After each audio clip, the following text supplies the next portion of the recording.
Okay, excellent, Sean. Thank you. So final question then. So obviously, as we've mentioned, I'm really pleased that Superlative was able to publish you as its first Australian author last year. But I wondered if you could tell us a little about the kinds of opportunities that there are for Australian writers. Are there schemes or programs writers can make use of or they can apply to? And have you made use of any of them yourself? Okay. Yeah. Yes, it's a good question. Look, I tell you what, there are thousands and thousands of writers in Australia, and so it's a bit of a tough gig. And fortunately, I'm not in the gig to make a career, yes. to make money. I'm primarily in it for the enjoyment I get from it, and also I'm just constantly learning and evolving as a writer, which I find really satisfying. Mm-hmm. Look, yeah, it's an interesting question, Ross. And firstly, I'll say that in the tertiary education system here in Australia, I think every institution has got some sort of creative writing program that goes on. Okay. Yeah, so it's popular. It's really popular. However, one of the problems that we have here in Australia at the moment is the fees. The tertiary fees are quite limiting. So, for example, if you wanted to do like a Master of Creative Writing here in Australia, you'd be looking at, or a Master of Arts specialising in creative writing, you'd be looking at about $20,000 or more with fees. Yeah. And if you're doing like say a postgraduate diploma or something like that in creative writing, you're looking at about $10,000-$12,000. Right, I see. Yeah. So that actually, to me, that's a problem because it actually limits who are going to be able to afford to do those courses. I'm sure they're great courses, and I know that a lot of Australian writers have gone through that sort of, those programs in those institutions. So there is, but it is there. Right. We also have here in Australia, and it's almost like each state has a sort of a body which gets some government funding, and they run programs for writers. They may run competitions. They may have applications for mentorships. Right. Okay. And other services like editing services and so on, and they're partially funded by government. The Arts Council of Australia might be one funding source for that. Okay, excellent.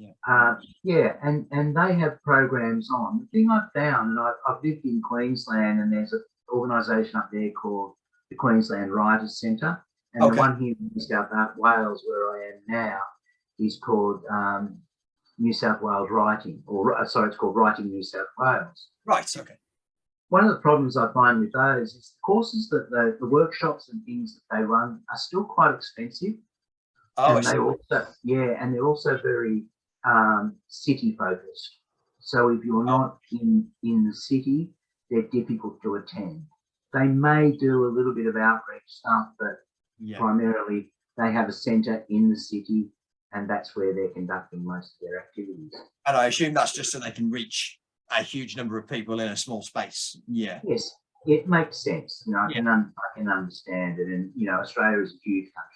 So you're talking when about we talk from Australia, it's not. You drive hours to get to the city. Many regions are very far from the cities, but they are available. And there's, as I said, there's many writers in Australia, and writing is it's a popular activity, and that's a good thing. I'm pleased to hear. What happens?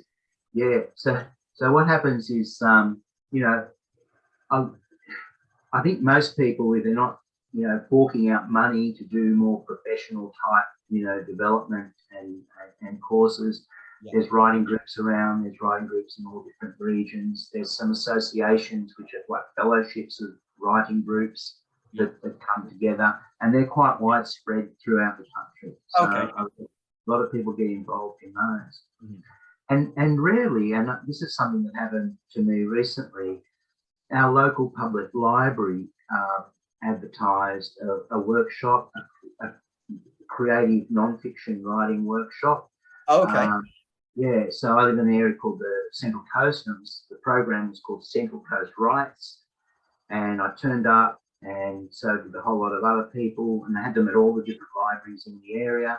Oh, excellent. They had a great teacher. We went along and we started telling stories and writing stories about our lives, and more specifically, I guess, our lives in the regional area that we live in. And it was a fantastic program, and it went over about three separate workshops. Mm-hmm. And there's later in the year there's going to be a sort of an exhibition of the stories. I think so. There ended up being about 40 writers involved. Oh, brilliant! In the project, and it was also teed up with some young artists who did some illustrations for the stories. Oh, excellent. Okay, yeah. So that was through the library. So was that subsidised as well?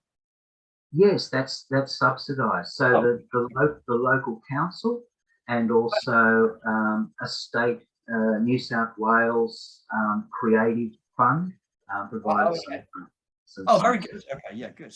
Yeah, so I got involved in that, you know, and of course, as I mentioned before, I've been involved in writing groups before. Yes. So that's that's basically what I've been involved in Australia. But it is there is a lively writing community. Sometimes it's a bit hard to connect with, yes, and you know, find the right people that, you know, to form a community. But I'm always trying to do that because I think it's a great thing.